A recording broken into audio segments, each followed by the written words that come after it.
Question number 8 करा चुका क्या? करा चुका ना? 10 और 11 करना है शायद। क्वेश्चन नंबर 10 देखते हैं। Sony limited trading and profit and loss account given है 31 दिसंबर 2021 का। ओपनिंग स्टॉक है, परचेजेस हैं, मैन्युफैक्चरिंग एक्सपेंसेस हैं, सेल्स है, क्लोजिंग स्टॉक है। उस हिसाब से ग्रॉस प्रॉफिट आया है। ग्रॉस प्रॉफिट को यहाँ पर कैरी करा और तमाम एडमिनिस्ट्रेटिव एक्सपेंसेस को यहाँ डाला है, सेलिंग एक्सपेंस, फाइनेंस चार्जेस को डाला है और नेट प्रॉफिट आया है। ये दिसंबर 21 का है, दिसंबर 21। कंपनी ने जो है एक फायर की पॉलिसी ली है 3 लाख रुपीज़ की। Had taken a fire policy for 3 lakh. आग लग जाएगी तो उससे स्टॉक जलेगा, उसके लिए 3 लाख की पॉलिसी, और आने वाले समय में प्रॉफिट का लॉस होगा उसके लिए 1 लाख की पॉलिसी। इंडेमनिटी पीरियड है 6 महीना, इसका मतलब मैक्सिमम 6 महीने के लॉस की भरपाई करी जाएगी।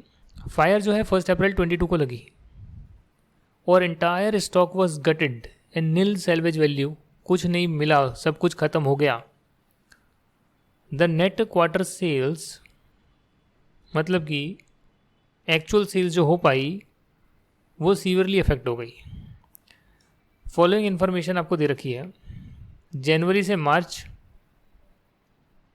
परचेज कितनी करी, मैन्युफैक्चरिंग खर्चा कितना लगा, सेल्स कितनी हुई।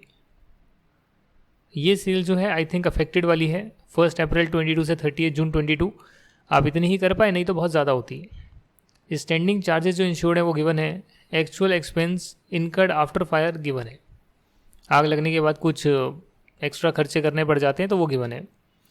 जनरल ट्रेंड से पता लगता है कि सेल्स जो है वो 15% से इंक्रीज होगी and decrease in GP by 5% due to increase cost. मतलब सेल्स 15% से इंक्रीज होगी और जीपी 5% से रिड्यूस होगा। तो ये दोनों में ट्रेंड गिवन है। अच्छा, अब इसको आप कैसे करेंगे? कॉम्प्लेक्स क्वेश्चन है, दिक्कत है समझने में। हो जाएगा सर, हो जाएगा। क्वेश्चन को समझिए आराम से। हमेशा जो है ऐसा लाइन डायग्राम बना लीजिए और यहाँ पर लिखिए 31 दिसंबर 21 जो है,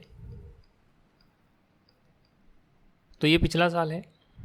यहाँ कोई दिक्कत नहीं थी, इस साल भी कोई दिक्कत नहीं थी। 1 अप्रैल को आग लगी, 30 जून तक लगी रही। ये अफेक्टेड पीरियड है। यहाँ पर जो क्लोजिंग स्टॉक होगा उसके लिए इंश्योरेंस लिया होगा, तो क्लोजिंग स्टॉक कितना है वो आपको देखना पड़ेगा। वो आप कैसे देखेंगे? उसके लिए जो है एक मेमोरेंडम आप ट्रेडिंग अकाउंट बना सकते हैं। मेमोरेंडम ट्रेडिंग अकाउंट जैसे पहले बनाते थे। पिछली बार का जो क्लोजिंग है 90,000, वो इस बार का ओपनिंग बनेगा।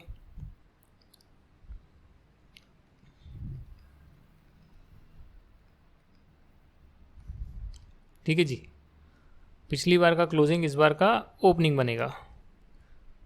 उसके बाद जो सेल्स हुई है वो है करीब 2.5 लाख रुपीज़ की। करेक्ट। इस पीरियड में जो परचेजेस हुई है, इस पीरियड में जो परचेजेस हुई है वो गिवन है ना आपको 3 लाख।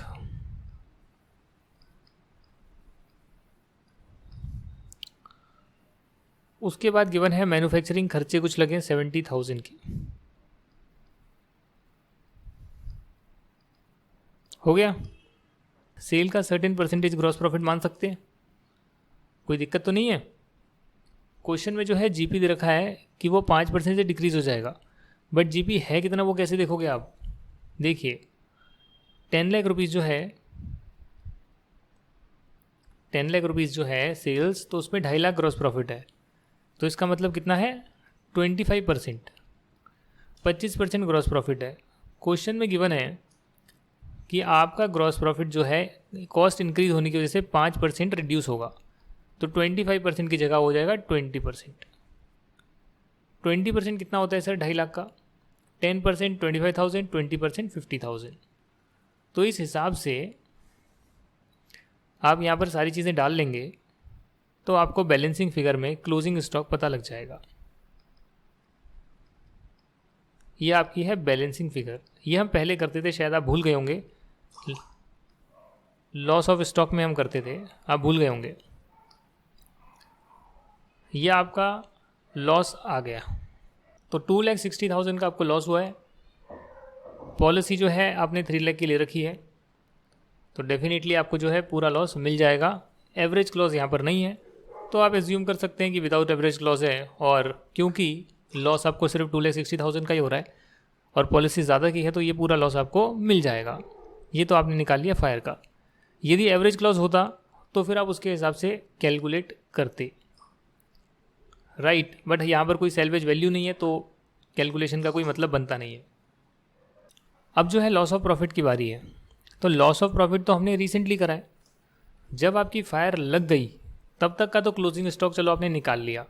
अब उसके बाद का जो आपका प्रॉफिट अफेक्टेड है उसे कैसे निकालोगे, यानी शॉर्ट सेल्स जो है उसे कैसे निकालोगे। शॉर्ट सेल्स में ग्रॉस प्रॉफिट से मल्टीप्लाई करोगे तब आपके पास पता लगेगा। और ये वाला ग्रॉस प्रॉफिट थोड़ा सा अलग होता है। आपको पता होगा net profit plus insured standing charges divide by sales आपका जीपी निकलता है। तो वो आप पिछली बार के जो भी है यहाँ पर जो आपका ट्रेडिंग पीनल बना है, इससे आप देख सकते हैं कि भाई नेट प्रॉफिट 50,000 का है। 50,000 का नेट प्रॉफिट के साथ इंश्योर्ड स्टैंडिंग चार्जेस जो हैं वो 50,000 के हैं, तो 1 लाख हो गया। तो सेल्स का 1 लाख कितना परसेंटेज है, वो आपका जीपी परसेंटेज हो जाएगा, करेक्ट। तो वो आ जाएगा 10%। कैसे देखा ये आपने, देखिए यहाँ पर हमने पिछले साल का नेट प्रॉफिट लिया और इंश्योर्ड चार्जेस कितने हैं वो मालूम नहीं, यहाँ तो सारे फिक्स चार्जेस गिवन हैं, इसलिए हमने क्वेश्चन से देखा कि फिक्स्ड स्टैंडिंग चार्जेस कितने हैं, इंश्योर्ड स्टैंडिंग चार्जेस कितने हैं, वो है 50,000। तो net profit plus standing charges जो इंश्योर्ड है, अगर वो हम देखें सेल्स का कितना परसेंट है पिछले साल, तो उसके हिसाब से हम इस साल का भी निकाल सकते हैं। अगर शॉर्ट सेल्स पता लग गई तो उसमें जीपी परसेंटेज मल्टीप्लाई करके इस साल का भी देख सकते हैं कितना मिलना चाहिए। अब यहाँ पर जो है आपने उस जीपी को निकाला, 50,000 के net profit, 50,000 insured standing charges on a percentage of sales of previous year, तो पिछले साल का रेशो आया 10%। हालांकि वो जीपी रेशो जो ग्रॉस प्रॉफिट है और ये जीपी रेशो अलग होते हैं, पर अगर क्वेश्चन में, वेरी इंपॉर्टेंट, आप अपनी कॉपी में नोट डाउन करके लिखिएगा, अगर क्वेश्चन में दे रखा है कि जीपी 5% से रिड्यूस होगा या इंक्रीज होगा, वट एवर, यहाँ पे रिड्यूस दे रखा है, डिक्रीज बाय 5%, तो चाहे वो स्टॉक ऑफ लॉस में जीपी हो, चाहे वो लॉस ऑफ प्रॉफिट में जीपी हो, दोनों में हम सेम परसेंटेज मान लेंगे कि भाई 5% से तो रिड्यूस होगा, तो आपका जीपी आ जाएगा 5%। ठीक है ना। वैसे दोनों का अलग अलग भी क्वेश्चन में देना चाहिए कि भैया जो फिक्स चार्जेस और नेट प्रॉफिट वाला जीपी है उस हिसाब से कितना है, और जो लॉस ऑफ प्रॉफिट है उसका कितना है, तो दोनों अलग अलग देना चाहिए। बट यहाँ पर एक ही दे रखा है। और अगर देखा जाए तो इंश्योर्ड स्टैंडिंग चार्जेस में अगर अनइंश्योर्ड भी मैं ऐड कर दूँ तो ये पूरा ग्रॉस प्रॉफिट ही आएगा, because gross profit minus all the fix charges is net profit, all the expenses is net profit. However if you add all the fixed charges in net profit then it will give you gross profit। हालांकि हम सिर्फ insured standing charges ही add करते हैं। अब सवाल यह है कि क्या मुझे अफेक्टेड पीरियड की सेल पता लग सकती है पिछले पीरियड की, that is the biggest question, that is the biggest question. भैया यहाँ पर 31 दिसंबर 21 है, यहाँ पर 1 अप्रैल 22 को आग लग रही है 30 जून 22 तक, तो क्या मैं पिछला पीरियड देख सकता हूँ 1 अप्रैल 21 से 30 जून 21 का, क्या मुझे सेल्स मालूम पड़ सकता है। अगर इसका सेल्स पता लग गया तो ट्रेंड जोड़कर मैं इस पीरियड की सेल्स देख सकता हूँ। कैसे देखोगे आप मुझे बताइए, हाउ विल यू सी। सोचिए सोचिए सोचिए, कुछ तो सोचिए। 1 जनवरी 22 से 31 मार्च 22 की सेल्स गिवन है, यानी इस पीरियड की सेल्स गिवन है जो अनअफेक्टेड पीरियड है। कोई शक? Answer is no. General trend बता रहा है कि इंडस्ट्री जो है उसकी सेल्स 15% से इंक्रीज हुई है, तो दैट मीन्स ये 15% ऐड कर कर आया होगा 2.5 लाख रुपए। क्वेश्चन में आपको जो है ट्रेंड गिवन है 15% का, ओके मुझे लगा निकालना पड़ेगा, तो गिवन है क्वेश्चन में। यानी 15% एक्स में 15% ऐड कर कर ही 2.5 लाख आया होगा, ये हम मान सकते हैं। तो इससे हमें एक्स पता लग जाएगा कि सिमिलर अनअफेक्टेड पीरियड की पिछली बार में क्या सेल्स थी। भाई पूरे साल की तो 10 लाख रुपए क्वेश्चन में गिवन है। 1/4/22 से 30 जून 22 की निकालनी है, तो 1/4/21 से 30 जून 21 की सेल्स चाहिए। क्वेश्चन में गिवन है क्या? The answer is no. Question में गिवन नहीं है, तो क्वेश्चन में कितना गिवन है, कितना ब्रेकअप गिवन है वो देखना पड़ेगा। तो पिछली बार का ब्रेकअप तो गिवन ही नहीं है, बट हम एटलीस्ट ये तो मान सकते हैं कि भैया ये जो 2.5 लाख है ये 15% ऐड करके बना होगा, क्योंकि 15% क्वेश्चन में गिवन है। उस हिसाब से एक्स कितना आएगा? 2.5 लाख डिवाइडेड बाय 1.15, ये आ गया 217,391। मतलब जो पूरे साल की 10 लाख की सेल है उसमें से फर्स्ट क्वार्टर की सेल तो करीब करीब 217,391 है। तो अगर मैं टोटल में से माइनस कर दूं 217,391, तो करीब करीब आ जाएगा 782,609।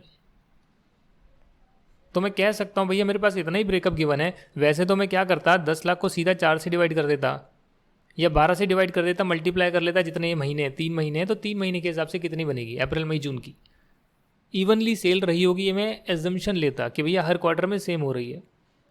क्योंकि क्वेश्चन में 1/4/21 से 30 जून 21 का 21 का सेल्स गिवन नहीं है। यहाँ की कैसे निकालूं? ये गिवन है इसलिए मैंने पिछले क्वार्टर की सिमिलर क्वार्टर की सेल निकाल ली। 15% ऐड कर ये आया होगा तो पिछले क्वार्टर की निकाल ली। 10 लाख टोटल सेल है पिछली बार की, उसमें से अगर मैं माइनस करूं एक क्वार्टर की सेल तो बाकी 3 क्वार्टर की यानी 9 मंथ्स की सेल आ जाएगी।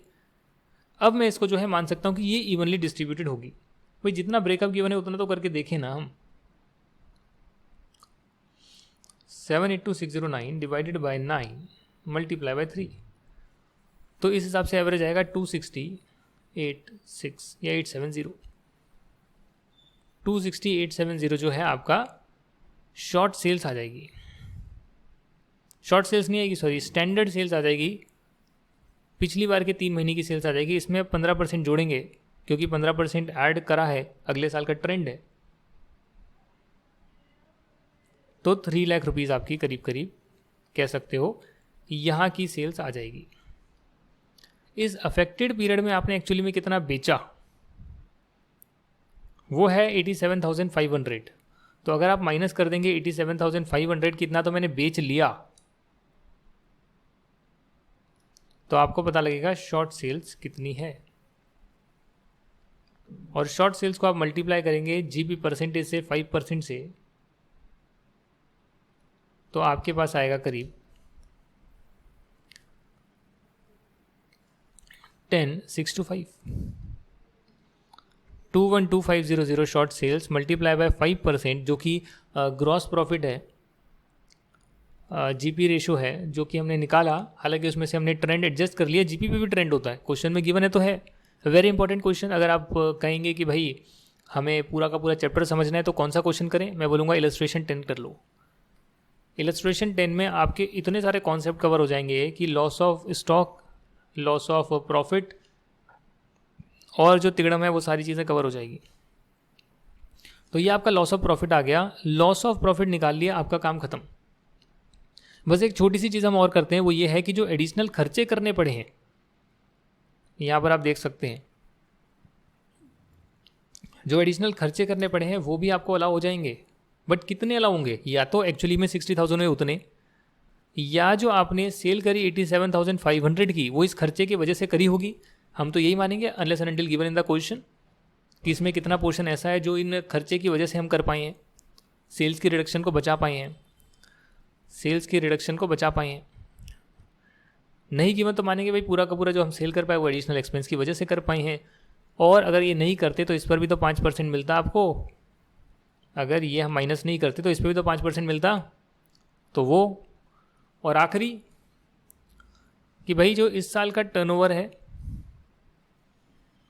उस पर जीपी कैलकुलेट कर लो कि उसमें कितना परसेंट इंश्योर्ड है प्लस अनइंश्योर्ड कितना है। तो insured plus uninsured current year में इतना है, उसमें से इतना परसेंटेज इंश्योर्ड है, तो 60,000 में कितना होगा। ये GP on adjusted annual turnover कैसे निकाला आपने?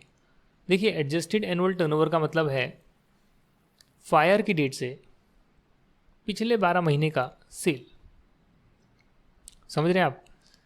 फायर की डेट से पिछले 12 महीने की सेल्स। तो फायर अगर लगी है आपकी 1 अप्रैल 22 को, तो इससे पिछले 12 महीने का आपको देखना है। तो आप कैसे देखोगे भाई? देखो, इस पीरियड का तो आपने देख लिया, कुछ 7 लाख समथिंग आया था, 7,82,610 आया था। समझे आप? इस पीरियड का आपको गिवन है 2.5 लाख। 2.5 लाख में से 15% ऐड कर आया था। तो हमने इस पीरियड का देखा था पहले क्वेश्चन में। टोटल सेल्स थी 10 लाख की, 10 लाख में से ये माइनस कर दिया, तो इस पीरियड की सेल्स आ गई 1/4 से 31 दिसंबर तक। उसमें 2.5 लाख ऐड कर दिए, तो यानी कि जो हम बोलते हैं फायर की डेट से पिछले 12 महीने का टर्नओवर चाहिए, वो भी आपका निकल गया। और उसमें आप जो है ट्रेंड एडजस्ट कर देंगे भाई, अगर 15% ऐड करना है तो ऐड कर देंगे और उस पर ग्रॉस प्रॉफिट या जीपी निकाल लेंगे।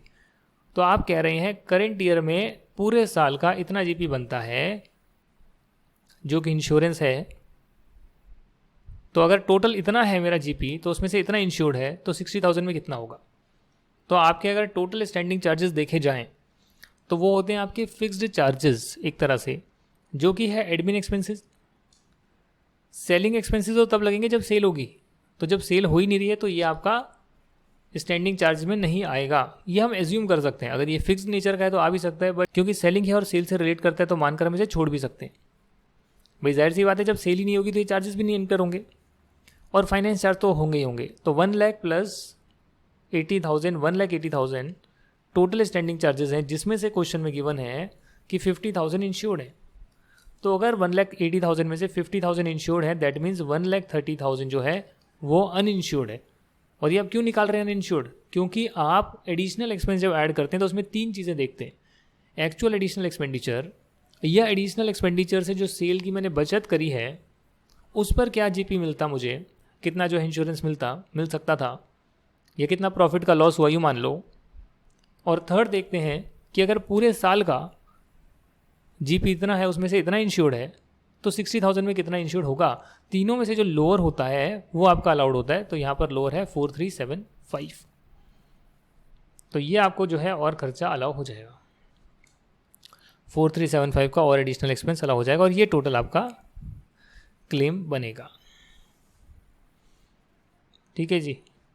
आप चाहें तो एवरेज क्लॉज लगा सकते हैं, बट क्वेश्चन में क्योंकि एवरेज क्लॉज मेंशन नहीं है, यहाँ पर नहीं लगाया है। आप चाहें तो अपना एजम्पशन डाल कर आ सकते हैं, एवरेज क्लॉज की जो एप्लीकेशन है उसके बेस पर जो है आंसर करके आ सकते हैं। बट ये माना गया है कि अगर क्वेश्चन में नहीं गिवन है तो मत लगाओ, या फिर ऐसे लिख कर आ जाओ, if average clause is applied in that case policy का क्लेम इतना बनेगा। तो हमने दोनों तरीके से दिखा दिया। अब करते हैं क्वेश्चन नंबर 11, जो आखिरी क्वेश्चन है, उसके बाद आपका ये चैप्टर कंप्लीट हो जाएगा। Illustration 11. From the following particulars, you are required to calculate amount of claim for Buildwell Limited, whose business premise was partly destroyed by fire. देखिए, सम इंश्योर्ड जो है वो है 4 लाख का। पीरियड ऑफ इंडेमनिटी का मतलब है कितना पीरियड मैक्सिमम का लॉस अलाउ होगा। डेट ऑफ डैमेज हुआ है 1 जनवरी को, डिसरप्शन जो है 31 अक्टूबर तक रहा है।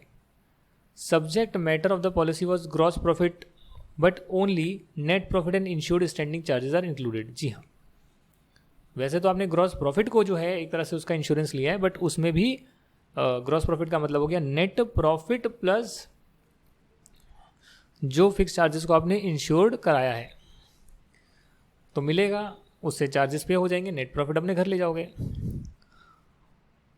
इसको दूसरी भाषा में आप ये भी बोल सकते हो कि हम हमेशा ग्रॉस प्रॉफिट का इंश्योरेंस लेते हैं। आप ये भी बोल सकते हो नेट प्रॉफिट की जगह ग्रॉस प्रॉफिट का इंश्योरेंस लेते हैं, क्योंकि उतना मिलेगा तब तो हम जो है खर्चे माइनस करके नेट प्रॉफिट घर लेके जाएंगे। तो ये भी हो सकता है, समझने के तरीके हैं। बुक्स ऑफ अकाउंट से पता लगा है कि पिछले साल का ग्रॉस प्रॉफिट था 3,60,000 और एक्चुअल टर्नओवर था 12 लाख। और अगर आप टर्नओवर देखेंगे 1 जनवरी से 31 अक्टूबर का प्रीसीडिंग ईयर का, प्रीसीडिंग द लॉस, तो वो है 10 लाख। तो 10 लाख तो आ गया पिछला कॉरस्पॉन्डिंग पीरियड का टर्नओवर, और पूरे साल का आ गया 12 लाख। तो अगर आप देखें एक तरह से ये ऐसे, अगर आप देखें 1 जनवरी से 31 दिसंबर, तो इसमें 1 जनवरी से 31 अक्टूबर का जो है ये है 10 लाख, ये हो गया 2 लाख, तो टोटल हो गया 12 lakh. During dislocation it was learn that November December 21 there has been an upward trend in business done, okay, compared with the figure of previous years, and it was stated that had the loss not occurred, the trading results of 2022 would have been better than those of the previous year। भाई कहीं ना कहीं जो है upward trend आ रहा है, नवंबर दिसंबर की figure से पता लगता है। इंश्योरेंस कंपनी के ऑफिशियल जो है appointed to assess the loss accepted, कितना लॉस एक्सेप्ट किया जाए, तो उन्होंने जो है कैलकुलेशंस करी है। ये कह रहे हैं pre damaged figure January, February to October, November to December 12 lakh, मतलब पिछले साल का ट्रेंड के हिसाब से एडजस्ट आप कुछ कर रहे हैं और ये आपका जो है स्टैंडर्ड टर्नओवर होगा, ऐसा मान रहे हैं स्टैंडर्ड टर्नओवर इतना होगा। ग्रॉस प्रॉफिट की रेट है 32%, 30% है बट नेक्स्ट ईयर की 32% है, एडजस्टेड गिवन है क्वेश्चन में ही। Increase cost of working amounted to 1,80,000। कुछ आपने सेल्स करी इस पीरियड में, करी होगी, कुछ आपने जो है सेल्स करने की कोशिश करी होगी, तो उसके लिए 1,80,000 का और खर्चा लगा होगा।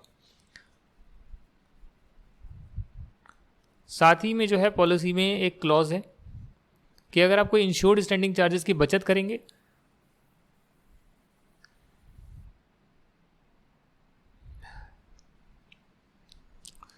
तो वो आप माइनस करेंगे, और ये 28,000 का आ रहा है। इंश्योरेंस अमाउंट में 20,000 पर एनम रुपीज़ तक के स्टैंडिंग चार्जेस कवर्ड नहीं थे। एनुअल टर्नओवर जो है जनवरी का वो है nil, and for the period of February to October 8 lakh rupees. ये कह रहे हैं कि भैया जो आपका एनुअल टर्नओवर है वो जनवरी का कुछ नहीं था और फरवरी से अक्टूबर का था 8 लाख। इसका मतलब ये एक्चुअली में इतना आप कर पाए सेल्स, अफेक्टेड पीरियड में भी कर पाए। तो ये जो है कॉम्प्लिकेटेड क्वेश्चन की बने, पर इससे हमारे कॉन्सेप्ट्स पर फ़र्क बिल्कुल नहीं आना चाहिए। हमें हमेशा क्या है, कॉन्सेप्ट्स के हिसाब से चलना है रदर देन क्वेश्चन के हिसाब से। कोई भी क्वेश्चन करने का जो तरीका है वो ये है, you first have to identify कि ये कौन से चैप्टर से बिलोंग करता है, यानी टॉपिक क्या है। मैं ये नहीं कह रहा कि आप रट्टा मारो कि भैया ये उस चैप्टर का क्वेश्चन है, उस चैप्टर का है, but you have to identify कि भैया किस टॉपिक से पर्टेन करता है। मेरा कहने का मतलब ये है। तो जब आप इसको देखेंगे तो पढ़कर लेगा ये इंश्योरेंस क्लेम वाले चैप्टर से पर्टेन करता है, उस टॉपिक से पर्टेन करता है, एंड मोर प्रिसाइजली उसमें भी लॉस ऑफ प्रॉफिट वाले से जो है पर्टेन करता है, क्योंकि लॉस ऑफ स्टॉक का यहाँ जिक्र नहीं है। तो अगर मैं कॉरेस्पॉन्डिंग पीरियड की सेल्स देखूँ, उसमें ट्रेंड ऐड कर दूँ तो मुझे करेंट ईयर की एस्टिमेटेड सेल्स पता लगेगी, और अगर मैं उसमें से माइनस कर दूँ जो एक्चुअल सेल्स उधर हुई, तो मुझे शॉर्ट सेल्स पता लग जाएगी, भाई ये मेरे को सेल्स का घाटा हुआ है और इस पर इतना जीपी मैंने गवाया है। Net profit plus standing charges, insured standing charges. तो आप ये कैसे निकालेंगे? तो क्वेश्चन में देखकर पता लगता है कि भाई यहाँ तो कुछ ना कुछ जो है प्री डैमेज फिगर्स गिवन है पिछली बार की, उसमें एडजस्टमेंट जो होनी चाहिए वो एडजस्टमेंट के साथ, यानी कि जो ट्रेंड होता है, एक तो ट्रेंड में परसेंटेज गिवन होता है ना कि भैया पिछले पीरियड में सीधा ट्रेंड जोड़ो, टोटल आपका नेक्स्ट पीरियड का आप बता दो कि एस्टिमेटेड इतना होना चाहिए। यहाँ तो इन्होंने ब्रेकअप करके ट्रेंड जोड़ा हुआ है और ट्रेंड जोड़ कर दिया है, तो अगर ट्रेंड जोड़ कर दिया तो इसे आप ऐड कर सकते हैं। नहीं, 10,60,000 आ गया। ये तो बहुत ज़्यादा आसान करके दे दिया है कि भैया आपका जनवरी से अक्टूबर तक का पीरियड अफेक्टेड रहा, तो पिछले क्वार्टर में क्या था, यानी पिछले प्रीसीडिंग ईयर में सेम पीरियड का क्या था, उसमें ट्रेंड जोड़कर, जो कि अलग अलग ट्रेंड था, हर महीने का अलग आ रहा होगा यहाँ पे, वो जोड़कर आपको गिवन है। तो यानी कि आपको तो स्टैंडर्ड टर्नओवर ही गिवन है। स्टैंडर्ड टर्नओवर भी क्या कह रहा हूँ मैं, उसको भी एडजस्ट करके गिवन है, स्टैंडर्ड टर्नओवर को एडजस्ट करके गिवन है। उसमें से अगर मैं एक्चुअल टर्नओवर माइनस कर लूँ तो मुझे शॉर्टेज पता लग जाएगी। सिंपल है, एक्चुअल टर्नओवर है 8 लाख का, तो मुझे शॉर्टेज पता लग गई, 2,60,000 का शॉर्टेज है। कोई शक? अब बात करते हैं ग्रॉस प्रॉफिट की। यहाँ पे जो है ग्रॉस प्रॉफिट गिवन है 30% एंड 32% करंट ईयर का। अब ये ग्रॉस प्रॉफिट का जो परसेंटेज है, ये तो आप खुद देख सकते हो, कि जो ग्रॉस प्रॉफिट 3,60,000 आया है, तो 3,60,000 में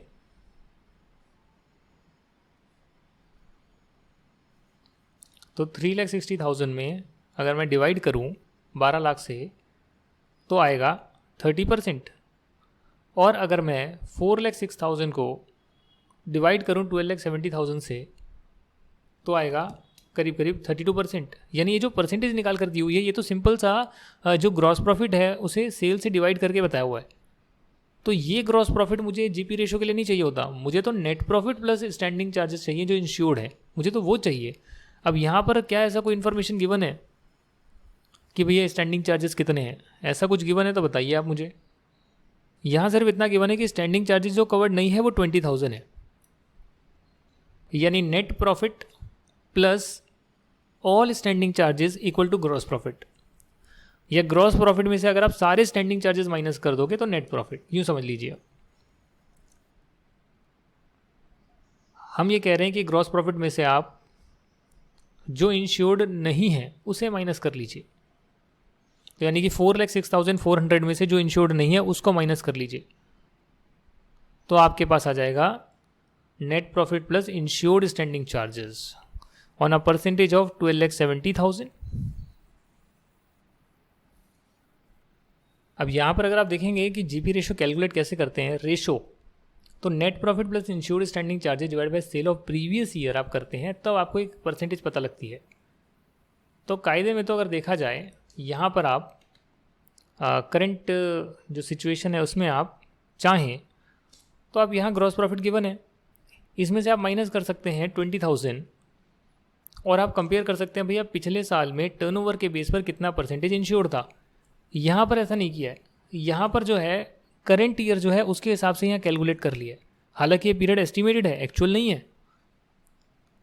तो ये तरीका भी इन्होंने अपनाया है, आप दूसरा भी अपना सकते हैं, क्योंकि हमेशा बुक में जो है पिछले साल का ही देखा गया है कि भाई प्रीवियस ईयर में जीपी रेशो क्या था, सेल्स का कितना परसेंट इंश्योर्ड था, प्रॉफिट और स्टैंडिंग चार्जेस, राइट।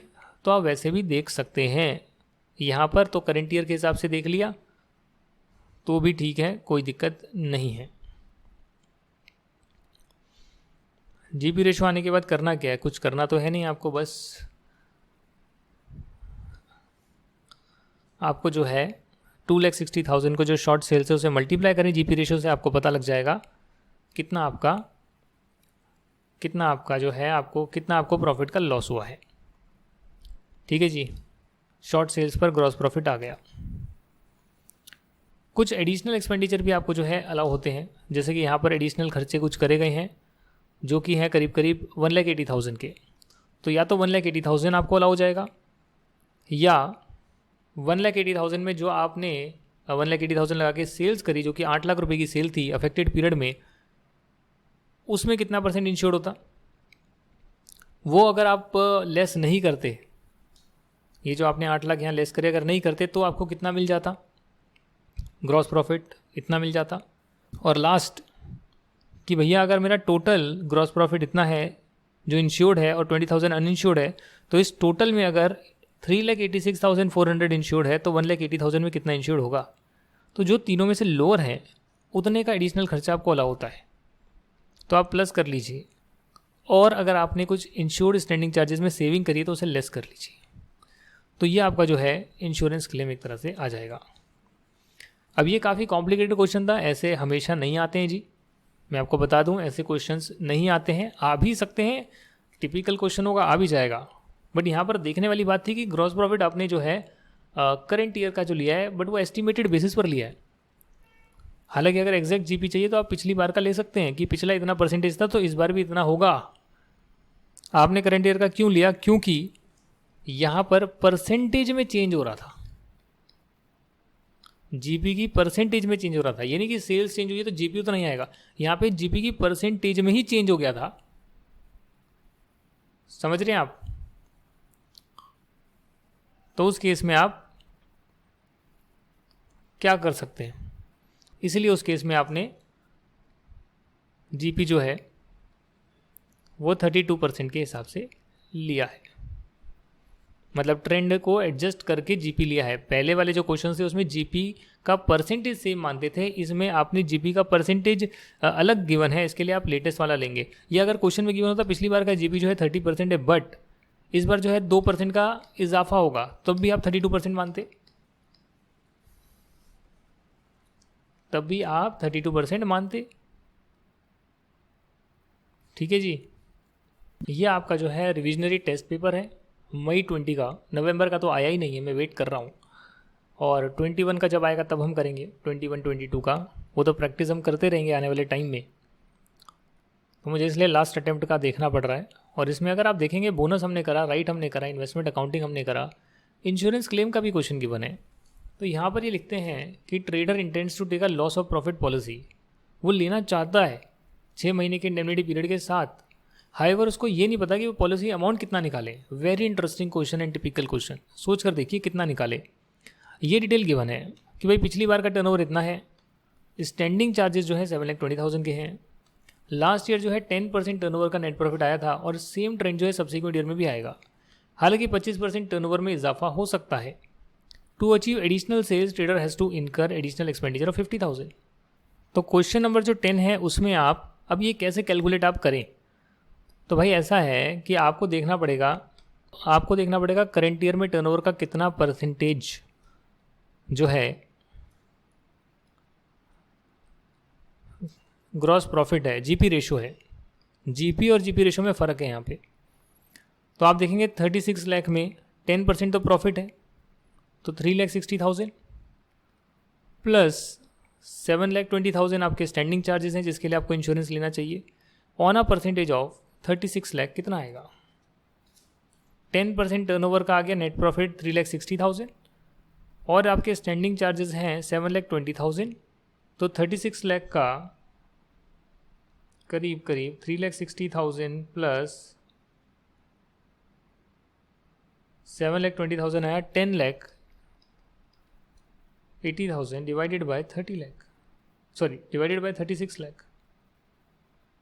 तो करीब ये आ जाएगा 30%, यानी कि जीपी रेशो है 30%। तो नेक्स्ट ईयर का जो टर्नओवर होगा वो 25% ज़्यादा होगा। तो 36 लाख प्लस 25% आपका आएगा 45 लाख। तो 45 लाख आया, तो 45 लाख का 30% जो है वो आपका उतने की पॉलिसी आपको लेनी चाहिए। तो 45 लाख का 30% जो है करीब 13.50 लाख की आपको पॉलिसी लेनी चाहिए। बट आपको पता है 50,000 के खर्चे और हो जाएंगे नेक्स्ट ईयर में, तो 50,000 और ऐड कर दो और 14 लाख की आप पूरी पॉलिसी ले लो। तो 14 लाख का मतलब है पूरे साल की पॉलिसी अमाउंट जो होता है हमेशा पूरे साल का एक तरह से गिवन होता है। ठीक है जी, 14 लाख रुपीज़। तो 14 लाख रुपीज़ तक की पॉलिसी आप ले सकते हैं।